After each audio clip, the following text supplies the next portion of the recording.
नमस्ते सभी को। आइए आज गीता के अध्याय 4 और श्लोक 33 से शुरू करते हैं। संबंध यज्ञों का वर्णन सुनकर ऐसी जिज्ञासा होती है कि उन यज्ञों में से कौन सा यज्ञ श्रेष्ठ है। इसका समाधान भगवान आगे के श्लोक में करते हैं। श्रेयान द्रव्य मयाघ ज्ञान यज्ञ परंतप सर्व कर्माखिलं पार्थ ज्ञाने परिसमाप्यते। हे परंतप अर्जुन, द्रव्यमय यज्ञ से ज्ञान यज्ञ श्रेष्ठ है। संपूर्ण कर्म और पदार्थ ज्ञान मतलब तत्व ज्ञान में समाप्त हो जाते हैं।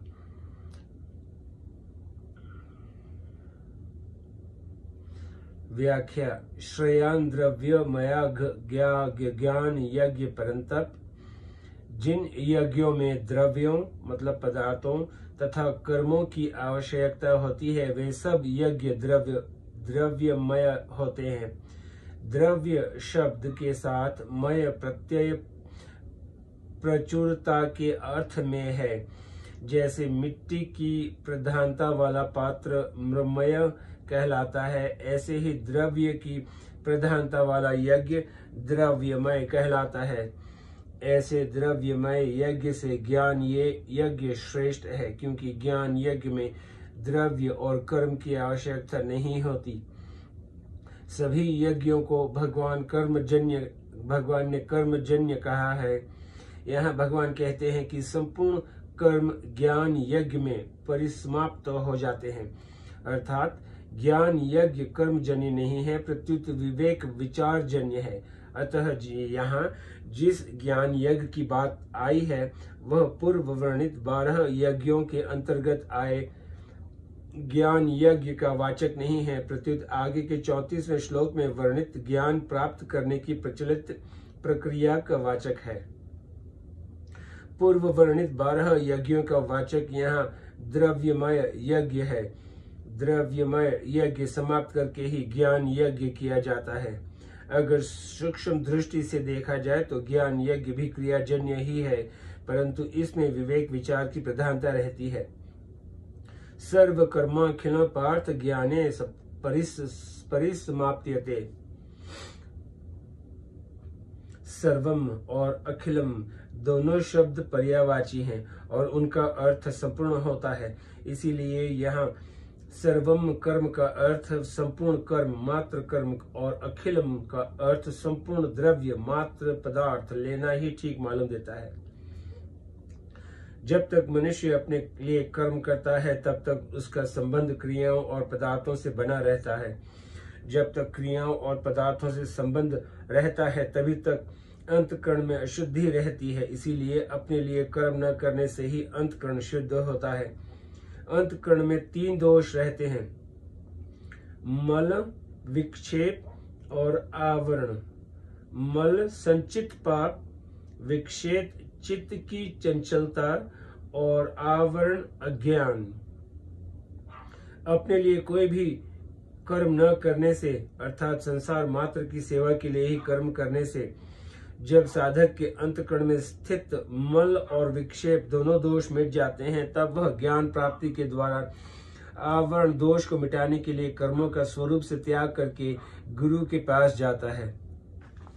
उस समय वह कर्मों और पदार्थों से ऊंचा उठ जाता है, अर्थात कर्म और पदार्थ उसके लक्ष्य नहीं रहते, प्रत्युत एक चिन्मय तत्व ही उसका लक्ष्य रहता है। यही संपूर्ण कर्मों और पदार्थों का तत्व ज्ञान में समाप्त होना है। ज्ञान प्राप्ति की प्रचलित प्रक्रिया। शास्त्रों में ज्ञान प्राप्ति के 8 अंतरंगन साधन कहे गए हैं। 1 विवेक, 2 वैराग्य, 3 समाधि शिष्ट संपत्ति मतलब शम दम श्रद्धा उपरति तितिक्षा और समाधान, और 4 मुमुक्षुता, 5वां श्रवण, 6वां मनन, 7वां निधिध्यासन और 8वां तत्व पदार्थ संशोधन। इनमें पहला साधन विवेक है। सत्य और असत्य को अलग अलग जानना विवेक कहलाता है। सत्य असत्य को अलग अलग जानकर असत्य का त्याग करना अथवा संसार से विमुख होना वैराग्य है। इसके बाद समाधि शिष्ट संपत्ति आती है। मन को इंद्रियों के विषयों से हटाना शम है, इंद्रियों को विषयों से हटाना दम है। ईश्वर शास्त्र आदि पर पूज्य भाव पूर्वक प्रत्यक्ष से भी अधिक विश्वास करना श्रद्धा है। वृत्तियों का संसार की ओर से हट जाना उपरति है।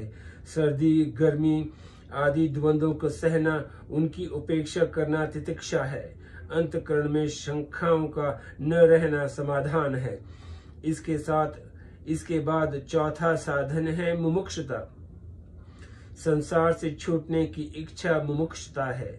मुमुक्षुता जागृत होने के बाद साधक पदार्थों और कर्मों का स्वरूप से त्याग करके श्रोत्रिय और ब्रह्मनिष्ठ गुरु के पास जाता है।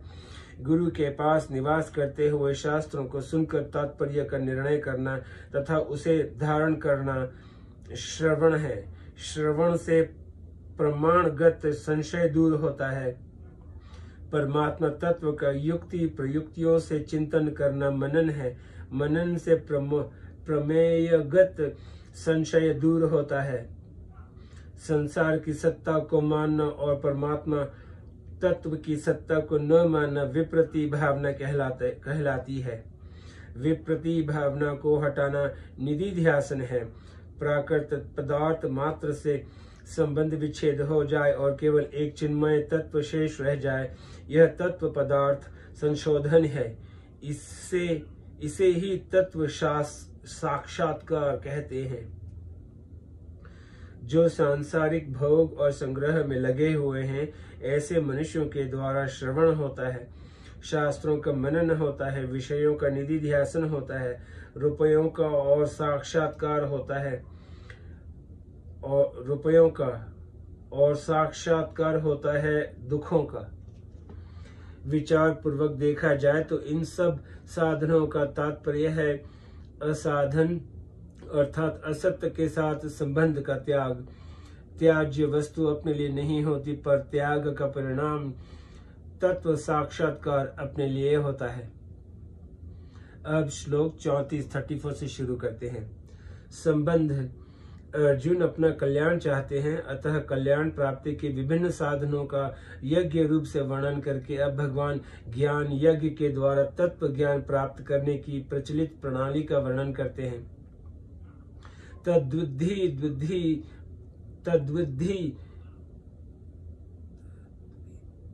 तद्विद्धि प्रणिपातेन परिप्रश्नेन सेवया उपदेशयन्ति ते ज्ञानस्तत्वदर्शिन। उस तत्व ज्ञान को तत्वदर्शी ज्ञानी महापुरुषों के पास जाकर समझ, उनको साष्टांग दंडवत प्रणाम करने से, उनकी सेवा करने से और सरलता पूर्वक प्रश्न करने से वे तत्वदर्शी ज्ञानी महापुरुष तुझे उस तत्व ज्ञान का उपदेश देंगे। व्याख्या। तद्विद्धि। अर्जुन ने पहले कहा था कि युद्ध में स्वजनों को मारकर मैं हित नहीं देखता। गीता। इन आतातइयों को मारने से तो पाप ही लगेगा। गीता। युद्ध करने की अपेक्षा मैं भिक्षा मांगकर जीवन निर्वाह करना श्रेष्ठ समझता हूँ। गीता। इस तरह अर्जुन युद्ध रूप कर्तव्य कर्म का त्याग करना श्रेष्ठ मानते हैं, परंतु भगवान के मतानुसार ज्ञान प्राप्ति के लिए कर्मों का त्याग करना आवश्यक नहीं है। गीता। इसीलिए यहाँ भगवान अर्जुन से मानो ये कह रहे हैं कि अगर तू कर्मों का स्वरूप से त्याग करके ज्ञान प्राप्त करने को ही श्रेष्ठ मानता है, तो तू किसी तत्वदर्शी ज्ञानी महापुरुष के पास ही जाकर विधि पूर्वक ज्ञान को प्राप्त कर। मैं तुझे ऐसा उपदेश नहीं दूंगा। वास्तव में यह भगवान का अभिप्राय अर्जुन को ज्ञानी महापुरुष के पास भेजने का नहीं, प्रत्युत उन्हें चेताने का प्रतीत होता है। जैसे कोई महापुरुष किसी को उसके कल्याण की बात कह रहा है, पर श्रद्धा की कमी के कारण सुनने वाले को वह बात नहीं जचती, तो वह महापुरुष उसे कह देता है कि तू किसी दूसरे महापुरुष के पास जाकर अपने कल्याण का उपाय पूछ। ऐसे ही भगवान मानो ये कह रहे हैं कि अगर तुझे मेरी बात नहीं जचती तो तू किसी ज्ञानी महापुरुष के पास जाकर प्रचलित प्रणाली से ज्ञान प्राप्त कर। ज्ञान प्राप्त करने की प्रचलित प्रणाली है कर्मों का स्वरूप से त्याग करके जिज्ञासा पूर्वक श्रोत्रिय और ब्रह्मनिष्ठ गुरु के पास जाकर विधि पूर्वक ज्ञान प्राप्त करना। आदो स्ववर्णा श्रम वर्णिता क्रिया कृत्वा समासादित शुद्ध मानस समाप्य तत्पूर्व मुपातन साधन समाश्रयेत सद्गुरु मात्म लब्ध्यये। आध्यात्म रामायण उत्तर। सबसे पहले अपने अपने वर्ण और आश्रम के लिए शास्त्रों में वर्णित क्रियाओं का यथावत पालन करके चित्त शुद्ध हो जाने पर उन क्रियाओं का त्याग कर दे। फिर शम दम आदि साधनों से संपन्न होकर आत्मज्ञान की प्राप्ति के लिए सद्गुरु की शरण में जाए। तद्विज्ञानार्थ स गुरु में भिक्षेत समित पाणी श्रोत्रिय ब्रह्मनिष्ठम। उस ज्ञान को प्राप्त करने के लिए वह जिज्ञासु साधक हाथ में समिधा लिए हुए विनय पूर्वक वेद शास्त्रों के ज्ञाता और तत्वज्ञानी गुरु के पास जाए। आगे चलकर भगवान ने 38वें श्लोक में कहा है कि यही तत्व ज्ञान तुझे अपना कर्तव्य कर्म करते करते कर्मयोग सिद्ध होते ही दूसरे किसी साधन के बिना स्वयं अपने आप में प्राप्त हो जाएगा। उसके लिए किसी दूसरे के पास जाने की जरूरत नहीं है। प्राणिपातेन ज्ञान प्राप्ति के लिए गुरु के पास जाकर उन्हें साष्टांग दंडवत प्रणाम करें। तात्पर्य यह है कि गुरु के पास नीच पुरुष की तरह रहें। निचवित सेवित सद्गुरुम, जिससे अपने शरीर से गुरु का कभी निरादर तिरस्कार न हो जाए। नम्रता सरलता और जिज्ञासु भाव से उनके पास रहे और उनकी सेवा करें। अपने आप को उनके समर्पित कर दे, उनके अधीन हो जाएं। शरीर और वस्तुएं दोनों उनके अर्पण कर दें। साष्टांग दंडवत प्रणाम से अपना शरीर और सेवा से अपनी वस्तुएं उनके अर्पण कर दें। सेवया, शरीर और वस्तुओं से गुरु की सेवा करें। जिससे वे प्रसन्न हो वैसा काम करें। उनकी प्रसन्नता प्राप्त करनी हो तो अपने आप को सर्वथा उनके अधीन कर दें। उनके मन के संकेत के आज्ञा के अनुकूल काम करें। यही वास्तविक सेवा है। संत महापुरुषों की सबसे बड़ी सेवा है उनके सिद्धांतों के अनुसार अपना जीवन बनाना। संत महापुरुष की सबसे बड़ी सेवा है उनके सिद्धांतों के द्वारा अपना जीवन बनाना। कारण कि उन्हें सिद्धांत जितने प्रिय होते हैं उतना अपना शरीर प्रिय नहीं होता। सिद्धांत की रक्षा के लिए वे अपने शरीर तक का सहर्ष त्याग कर देते हैं। इसीलिए सच्चा सेवक उनके सिद्धांतों का दृढ़ता पूर्वक पालन करता है। परिप्रश्न, केवल परमात्मा तत्व को जानने के लिए जिज्ञासु भाव से सरलता और विनम्रता पूर्वक गुरु से प्रश्न करें। अपनी विद्वता दिखाने के लिए अथवा उनकी परीक्षा करने के लिए प्रश्न न करें।